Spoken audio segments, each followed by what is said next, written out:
Isang housing plan ang nilagdaan ni Prime Minister Mark Carney at Alberta Premier Daniel Smith Miyerkules. Kasunduang maaari raw maapektuhan ang maraming Pilipinong nais magkabahay sa probinsya. May report si Teresa Barrera. Higit $500 million na pondo para sa bagong housing infrastructure sa Alberta.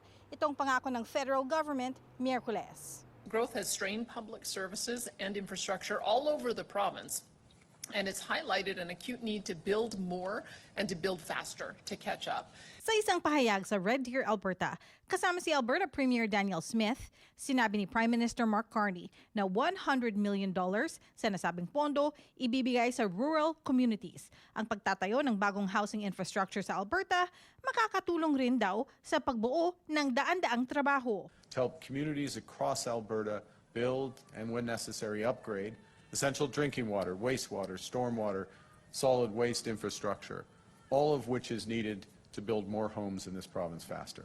Magandang idea raw ayon kay Calgary Realtor Alex Briones.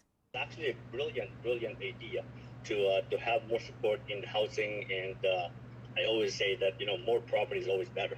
Napapansin kasi ng realtor na maraming mga Pilipino sa Alberta, first-time homebuyers, at karamihan sa kanila tumitingin raw sa brand new homes dahil sa mga warranty at incentives. Kapag dinagdagan pa raw ng gobyerno ang pabahay sa probinsya, mas marami raw ang maaaring pagpipilian.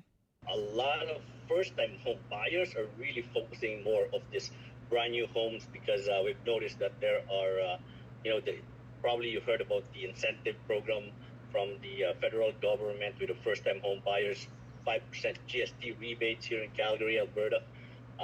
It is a very, very good program. And a lot of first-time home buyers are taking advantage of this. So yeah, that is really good program for especially sa ating mga kababayan. Gayunpaman, dahil sa loob pa ng 8 taon ibibigay ng federal government ang nasabing pondo sa probinsya, maaari raw maging mabagal o ilang taon pa raw hihintayin para sa neighborhood amenities. Yung travel is still good. It's easy access, pero again, this establishment, yung mga amenities, syempre wala pa. Kasi bagong community, it's a brand new community pa lang. Itatayo pa lang yung school, ginagawa pa lang yung mga shopping. So, yun ang magiging challenge natin. Teresa Barrera, Omni News, Vancouver.